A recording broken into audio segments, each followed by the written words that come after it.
Suara sirin itu keras banget, panjang, kayak orang sedih. Budi dengar suara itu di tengah rasa sakitnya yang luar biasa. Lampu merah kelap-kelip. Terus gelap. Dia ingat suara ban berdecit kencang, kaca pecah berantakan. Teriakan dia sendiri, hilang di tengah keributan itu. Sekarang, dingin. Rasa sakit yang tumpul nyebar pelan-pelan ke seluruh badannya. Dia coba buka mata. Berat banget rasanya. Bau yang pertama dia cium, bau obat, debu lama. Sama ada bau lain. Agak manis, kayak bau sesuatu yang busuk. Dia ngerasa lagi gerak, roda bunyi di bawahnya. Perjalanan ke tempat yang dia nggak tahu sama sekali. Akhirnya dia bisa buka mata sedikit. Lampu redup lewat di atas kepalanya. Cat di langit-langit retak-retak. Sarang laba-laba di pojokan. Ini rumah sakit, tapi bukan rumah sakit baru. Tempat ini rasanya kuno banget, tua sekali. Dindingnya seolah-olah bernapas, nyimpen cerita penderitaan. Dia kayak dengar bisikan-bisikan pelan ke bawah angin yang masuk. Dia merinding, tapi bukan karena dingin. Kakinya nyut-nyutan, kepalanya kayak mau pecah. Dia sendirian dengan perasaan gak enak di tempat ini. Berankar berhenti, sebuah kamar. Lebih sepi dan suram dari lorong tadi. Cuma ada satu kasur, spraynya tipis, udah lusuh. Meja kecil di samping kasur goyang-goyang. Jendela kotor banget, di luarnya cuma gelap gulita. Rumah sakit Cipta Husada, kata suara orang yang kedengeran capek tadi. Nama itu nggak ada artinya buat dia waktu itu. Tapi gedungnya sendiri kayak cerita banyak hal. Cerita soal tempat yang nggak keurus. Jiwa-jiwa yang mungkin udah dilupain. Malam-malam panjang dan rasa takut yang datang diam-diam. Dia kejebak di sini, di tempat tua ini, nunggu. Seorang suster, mukanya kelihatan capek banget, periksa kondisinya. Tangannya gerak cepat, nggak ramah, dia nggak senyum, nggak ngomong apa-apa buat nenangin. Cuma ngelakuin kerjaan rutin aja. Prosedur. Terus dia pergi. Bikin Budi balik lagi ke suasana sepi. Sepi yang sebenarnya nggak bener-bener kosong. Sepi itu penuh sama beban bertahun-tahun. Bunyi kretek-kretek gedung tua ini. Dengungan jauh yang nggak jelas asalnya dari mana. Budi tutup mata. Dia cuma mau istirahat. Dia harap bisa tidur biar lupa sebentar sama tempat yang bikin sesak ini. Walaupun cuma sebentar aja. Malam turun, gelap banget di rumah sakit Cipta Husada. Kayak ditutupin kain tebal. Suara kota dari jauh hampir nggak kedengeran, ketahan dinding tebal rumah sakit. Di dalam, suara-suara baru mulai kedengeran. Suara khas rumah sakit tua pas udah gelap. Budi tiduran di kasurnya, kakinya digips, nyut-nyutan. Setiap dia gerak dikit aja, sakitnya langsung nyengat. Tidur rasanya susah banget. Dia liatin langit-langit kamar. Bayangan nari-nari di sana. Bayangan dari cahaya bulan yang remang-remang masuk lewat jendela kotor. Setiap bayangan itu kayak punya nyawa sendiri, melintir-melintir, muter-muter. Terus dia dengar, suara pelan banget. Srek. Sret. Kayak ada sesuatu yang berat lagi ditarik di lantai. Pelan-pelan, kayak susah payah banget nariknya. Suaranya kayak datang dari lorong di luar kamarnya. Jantungnya mulai deg-degan kencang. Apa itu tugas kebersihan? Tapi jam segini, suaranya berhenti, terus mulai lagi. Lebih dekat sekarang. Sret. Sret. Budi tahan napas, kupingnya coba dengerin baik-baik di kegelapan. Dia bilang ke diri sendiri itu bukan apa-apa, cuma suara gedung tua. Cuma khayalannya aja. Lagi main-main sama dia. Dia coba miringin badan. Aduh. Sakit langsung nyerang kakinya. Dia kaget. Dan pas itu, dia lihat sesuatu. Ada gerakan sekilas di celah pintu. Pintunya kebuka dikit. Cuma kelihatan sedikit bagian gelap dari lorong. Sebuah bayangan. Lebih gelap dari bayangan-bayangan lain. Bayangan itu gerak. Rendah. Dekat lantai. Dia kedip-kedip. Beneran nggak ya? Atau cuma matanya yang capek? Atau obat pereda sakit bikin dia lihat yang aneh-aneh? Dia mau teriak. Tapi tenggorokannya kering banget. Rasa takut bikin suaranya hilang. Suara seretan itu pelan-pelan hilang di ujung lorong. Ninggalin sepi yang bikin gak tenang. Lebih sepi dari sebelumnya. Pikiran Budi kacau. Apaan tuh tadi? Siapa itu? Dia ngerasain keringat dingin di dahinya. Rumah sakit ini. Bukan cuma tua. Rasanya, ada yang salah. Dia kepikiran muka suster yang capek tadi. Apa suster itu tahu soal suara-suara ini? Bayangan-bayangan ini. Dia tarik selimut tipisnya lebih tinggi. Seolah-olah selimut itu bisa ngelindungin dia. Tidur rasanya makin jauh aja. Malam di depannya terasa panjang banget, dan menakutkan. Malam kedua lebih parah, Budi takut banget sama gelap. Dia coba buat nggak tidur. Dia baca majalah tua, sobek-sobek yang dia temuin di kamar. Tapi matanya makin lama makin berat. Obat pereda sakit bikin dia ngantuk berat. Akhirnya dia tidur, tapi tidurnya nggak nyenyak. Penuh mimpi aneh. Terus, suara itu bangunin dia. Shrek. Seret. Lebih dekat. Dekat banget sekarang. Pas di luar pintunya. Dia kaku di tempat tidur. Semua sarafnya kayak teriak ketakutan. Dia tahu ini bukan khayalannya.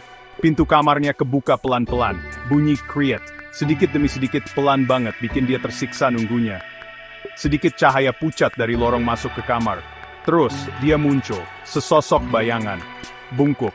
Rambutnya panjang, gimbal, nutupin mukanya. Dia pakai seragam suster yang udah sobek-sobek. Dulu warnanya putih, sekarang kotor penuh noda dan dekil. Dia nggak jalan, dia nyeret badannya, pakai kedua tangannya, kakinya kayak nggak guna sama sekali. Nekuk dengan aneh. Suara itu suara badannya, bajunya. Kegesek lantai dingin yang keras, kepalanya ngangkat dikit. Budi nggak bisa lihat matanya. Tapi dia ngerasain tatapannya, dingin, kosong, penuh sama kesedihan yang kayaknya udah lama banget.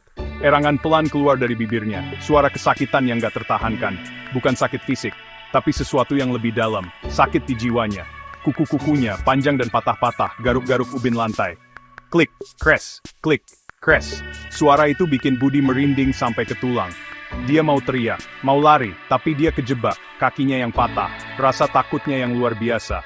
Bikin dia nggak bisa gerak dari kasur. Sosok itu gerak makin masuk ke kamar, nyeret badannya ke arah kaki kasur Budi. Pelan-pelan, terus-menerus nggak berhenti. Udara di kamar jadi dingin, dingin banget. Budi bisa lihat napasnya jadi uap di depannya. Dia merem kencang-kencang, berdoa dalam hati, mohon supaya sosok itu pergi. Supaya ini semua cuma mimpi buruk. Dia ngerasain ada sesuatu di dekatnya. Perasaan putus asa yang dalam banget. Terus sepelan dia datang tadi, suara seretan itu menjauh. Pintu nutup pelan bunyi kriet lagi. Ninggalin Budi sendirian, gemetaran. Di kegelapan yang bikin sesak napas.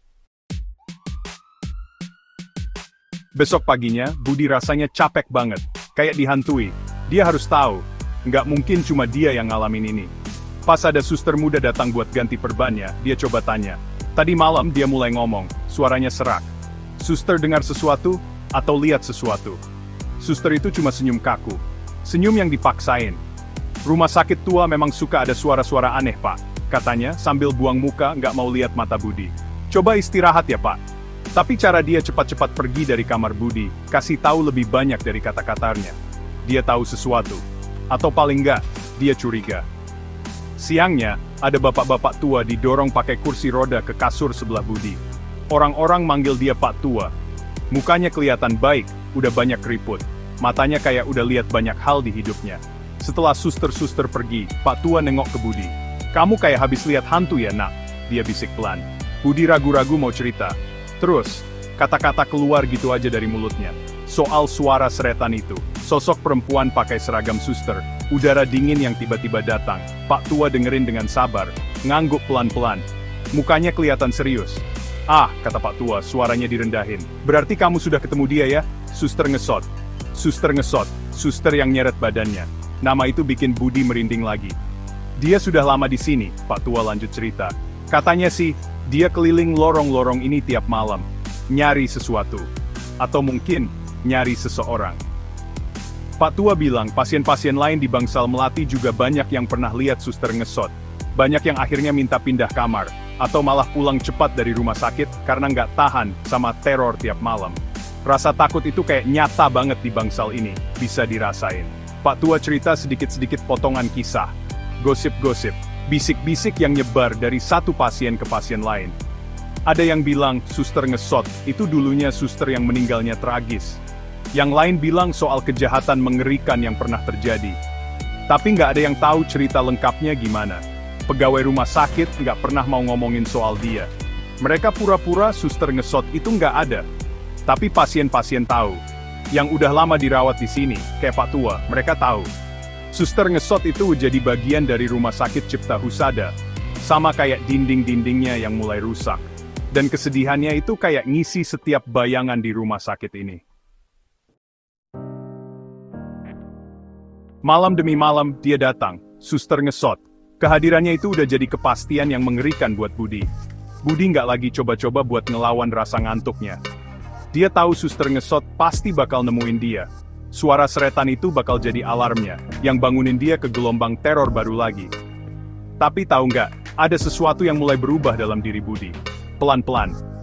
Awalnya nggak kerasa sama sekali. Dia masih ngerasain takut, merinding dingin setiap suster ngesot datang.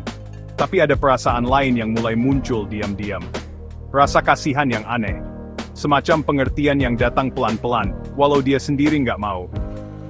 Suster ngesot biasanya berhenti di kaki kasur Budi, rambut gimbalnya masih nutupin mukanya.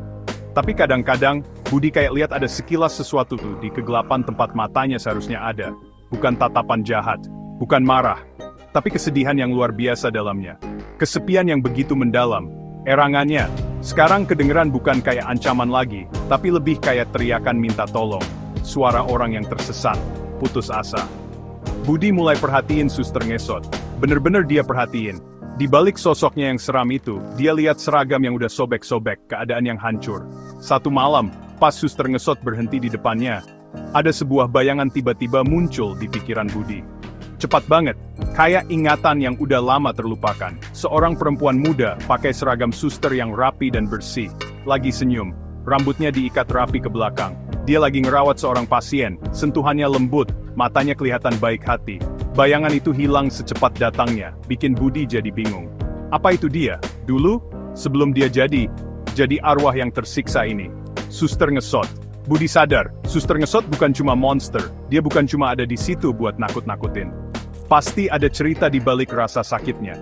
Ada alasan kenapa dia terus-terusan, tanpa henti, ngelakuin perjalanan yang menyakitkan di lorong-lorong gelap ini. Rasa takut itu masih ada, tapi sekarang udah campur aduk sama rasa kasihan yang dalam banget. Budi ngerasa kayak ada tarikan ke cerita suster ngesot. Ada keinginan buat ngerti. Kenapa dia kejebak di sini? Hal buruk apa yang udah nimpa dia? Budi ngerasa suster ngesot mau sesuatu dari dia. Sesuatu yang paling lebih dari spesifikasi. Suster ngesot mulai kasih lihat Budi lebih banyak lagi. Bukan pakai kata-kata, dia nggak pernah ngomong. Tapi lewat bayangan-bayangan singkat. Gambaran-gambaran yang jelas banget, yang langsung nempel di pikiran Budi. Kayak potongan-potongan mimpi buruk yang mengerikan. Budi lihat dia. Namanya Lastri. Dia masih muda, penuh semangat hidup. Sayang banget sama kerjaannya sebagai suster di rumah sakit ini juga. Itu kejadiannya bertahun-tahun yang lalu. Waktu cat rumah sakit ini masih baru, dan harapan masih terasa baru juga. Lastri gerak dengan tujuan yang jelas. Senyumnya bisa bikin bangsal-bangsal yang suram jadi kelihatan lebih cerah. Terus, bayangan-bayangan itu jadi makin gelap. Budi lihat Lastri kelihatan khawatir. Takut. Ternyata, Lastri udah nemuin sesuatu. Sesuatu yang mengerikan. Soal salah satu dokter di rumah sakit itu. Dokter yang dihormati banyak orang. Dokter yang punya kuasa. Tapi di balik topeng profesionalnya, ternyata ada kekejaman, keserakahan. Dokter itu terlibat sesuatu yang ilegal, sesuatu yang jahat. Dia manfaatin rumah sakit, manfaatin jabatannya. Lastri udah nemu buktinya. Dia nggak bisa diam aja. Dia harus ngelakuin hal yang benar, walaupun itu bahaya buat dirinya. Bayangan yang paling seram datang satu malam. Rasanya nyata banget. Budi sampai ngerasa kayak dia ada di sana. Nontonin kejadian itu, nggak bisa berbuat apa-apa. Dia lihat Lastri ngadepin dokter itu. Di kantor dokter yang lampunya remang-remang, Lastri berani. Tapi dokter itu kejam banget. Muka dokter itu kelihatan marah sekali. Dia nggak bisa biarin Lastri bongkar rahasianya. Dokter itu nyerang Lastri. Serangan yang brutal, tiba-tiba. Teriakan minta tolong Lastri langsung hilang. Perlawanannya cuma sebentar. Budi lihat nyawa pelan-pelan hilang dari mata Lastri. Digantiin sama ekspresi kaget. Terus, nggak ada apa-apa lagi. Dokter itu, dengan dingin dan penuh perhitungan, nyeret mayat Lastri yang udah nggak bernyawa. Dibawa turun ke basement tua rumah sakit yang udah nggak pernah dipakai lagi. Tempat yang udah dilupain sama waktu. Dokter itu sembunyiin mayat Lastri di sana. Di antara debu dan barang-barang rongsokan. Nggak ada kuburan, nggak ada upacara pemakaman. Cuma tempat peristirahatan yang gelap dan rahasia. Arwah Lastri nggak bisa nemuin kedamaian. Jasadnya hilang dan nggak ada yang nangisin. Ini ceritanya. Ini alasan dibalik semua rasa sakitnya. Suster ngesot itu adalah Lastri, seorang korban, yang nyari keadilan, yang nyari kebebasan dari siksaan tanpa akhir yang dia rasain. Sekarang Budi akhirnya ngerti. Suara seretan itu, erangan-erangan itu, kesedihan yang mendalam itu. Itu semua adalah Lastri. Dia kejebak di antara dua dunia. Nyawanya udah dicuri, jasadnya dinodai, arwahnya terikat di tempat penderitaannya ini, di rumah sakit ini. Rasa takut yang dulu Budi rasain buat suster ngesot sekarang berubah. Berubah jadi beban tanggung jawab yang berat. Dialah orang yang udah dikasih lihat cerita hidup Lastri. Dialah orang yang tahu rahasia Lastri. Suster ngesot, Lastri, dia butuh bantuan Budi. Budi bisa ngerasain itu banget, sampai ke tulang sumsumnya. Satu malam Lastri datang lebih dekat dari malam-malam sebelumnya. Dia nyeret badannya pas di samping tempat tidur Budi. Budi bisa cium bau tanah yang lembab, bau sesuatu yang busuk, campur sama sedikit sisa-sisa bau parfum lama yang samar-samar. Lastri angkat tangannya yang gemetaran. Nunjuk, bukan ke arah Budi, tapi ke arah pintu, ke arah bagian dalam rumah sakit yang lebih jauh lagi. Matanya yang gak kelihatan itu seolah-olah natap Budi tajam, memohon, minta tolong dengan sangat. Budi lihat bayangan-bayangan singkat lagi, basement yang gelap, papan lantai yang longgar, sebuah pojok yang terlupakan. Lastri lagi nunjukin ke Budi, nunjukin di mana jasadnya berada. Nggak ada kata-kata yang diucapin, emang nggak perlu. Keputusasaan Lastri itu kayak teriakan tanpa suara yang ngisi seluruh ruangan. Temuin aku, tolong aku, biarin aku istirahat dengan tenang. Pesannya jelas banget. Budi lihat ke kegelapan tempat muka Lastri ketutupan rambutnya. Dia nggak lihat sosok monster lagi, tapi dia lihat jiwa yang lagi kesakitan luar biasa. Seorang korban yang teriak minta keadilan, minta kedamaian. Tiba-tiba, Budi ngerasa ada semangat yang kuat muncul dalam dirinya. Dia emang masih lemah, kakinya juga masih sakit, tapi dia nggak bisa abaikan permintaan Lastri. Dia nggak bisa biarin Lastri terus-terusan kayak gini. Dia ngangguk pelan. Aku ngerti, bisiknya ke udara dingin di kamar itu. Aku bakal bantu kamu, Lastri. Kayak ada yang berubah dari Lastri setelah dengar itu. Dia jadi diam. Hawa dingin yang tadi bikin sesak di kamar juga berkurang sedikit. Rasanya kayak sebagian kecil dari beban Lastri udah keangkat. Dia tahu kalau akhirnya ada yang dengerin dia. Ada yang ngertiin dia. Lastri diam di situ sebentar lagi. Terus, dengan gerakan nyeret yang pelan dan menyakitkan, dia mundur dari kamar Budi. Ninggalin Budi dengan hati yang berat. Dan sebuah janji penting yang harus dia tepati. Proses sembuhnya Budi rasanya lama, tapi tekadnya buat bantu Lastri makin kuat tiap hari. Dia harus bantu Lastri. Dia putar ulang terus bayangan-bayangan yang dikasih lihat Lastri di pikirannya. Basement tua itu. Papan lantai yang longgar. Detailnya emang agak kabur, tapi perasaannya kuat banget. Pertama, Budi coba ngomong ke suster-suster senior, terus ke bagian pengurus rumah sakit, tapi mereka semua nggak percaya sama cerita Budi. Mereka bilang Budi cuma pasien trauma. Halusinasi, atau efek samping obat. Tapi Budi tahu apa yang dia lihat, apa yang dia rasain. Dia nggak bakal nyerah gitu aja. Akhirnya, dia nemu teman yang mau bantu. Seorang petugas kebersihan muda yang baik hati, namanya Agus. Agus udah kerja di rumah sakit Cipta Husada ini bertahun-tahun. Dia tahu sudut-sudut tersembunyi rumah sakit ini. Cerita-cerita lama yang mungkin udah dilupain orang. Agus dengerin cerita Budi dengan mata melotot karena kaget. Tapi bukan karena nggak percaya. Tapi karena dia mulai ngerti. Dia juga pernah dengar bisik-bisik aneh. Pernah ngerasain hawa dingin yang aneh di beberapa bagian gedung tua ini. Apalagi di dekat sayap selatan yang udah lama banget nggak dipakai. Tempat basement tua itu berada. Agus setuju buat bantu Budi. Tapi diam-diam. Satu malam pas nggak ada bulan, waktu bangsal udah sepi, Agus bantu Budi. Budi. Jalannya masih susah payah pakai kruki, ngikutin Agus lewat lorong-lorong yang sepi dan gelap. Turun tangga kayu yang bunyi kriet-kriet setiap diinjak. Masuk ke bagian paling dalam rumah sakit, kayak perutnya gedung ini. Udara di basement pengap banget. Berat sama debu dan bau tanah lembab. Sarang laba-laba ngegantung di mana-mana kayak kain kafan. Ngikutin insting Budi, dan petunjuk gaib dari Lastri, mereka mulai nyari. Agus ketok-ketok papan lantai satu persatu. Dengerin kalau ada suara yang kedengeran kosong di bawahnya. Akhirnya di pojok yang jauh, di bawah tumpukan peralatan rumah sakit bekas, Agus nemuin sesuatu. Satu bagian lantai yang rasanya beda dari yang lain, lebih longgar. Dengan tangan gemetaran, mereka berdua coba cungkil papan-papan kayu itu. Kayunya pecah, bunyi griet panjang. Terus akhirnya kebuka, kelihatan ada lubang gelap dan dangkal di bawahnya. Budi kaget sampai napasnya ketahan. Agus langsung sorot senternya ke lubang itu. Di sana, di antara tanah dan sampah-sampah, ada sisa-sisa tulang manusia.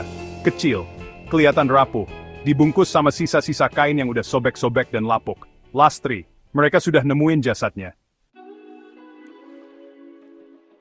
Penemuan jasad Lastri itu langsung bikin heboh seisi Rumah Sakit Cipta Husada. Polisi dipanggil, penyelidikan langsung dimulai. Dokter tua yang dulu nyerang Lastri, walaupun udah lama pensiun, tapi ternyata masih hidup, akhirnya jadi tersangka. Rahasia gelapnya, yang udah terkubur puluhan tahun, akhirnya kebongkar juga. Sisa-sisa jasad Lastri diangkat dengan hati-hati dari basement itu. Diperlakukan dengan hormat, sesuatu yang gak pernah dia dapat selama ini. Budi nontonin semua proses itu. Dia cuma diam aja. Hatinya sedih banget mikirin hidup Lastri yang udah dicuri dengan kejam. Tapi di sisi lain, dia juga ngerasa lega luar biasa. Akhirnya, pemakaman yang layak disiapin buat Lastri. Upacaranya sederhana aja. Dihadiri sama Budi, Agus, dan beberapa pegawai rumah sakit yang baik hati dan ikut berduka. Beberapa dari mereka bahkan jadi ingat lagi sama seorang suster muda yang baik hati bernama Lastri dari zaman dulu banget. Pas jasad Lastri akhirnya dimakamin di Tanah Suci, ada angin sepoi-sepoi bertiup, bikin daun-daun di sekitar situ gerak pelan. Rasanya kayak helaan napas panjang, kayak ada sesuatu yang akhirnya dilepasin.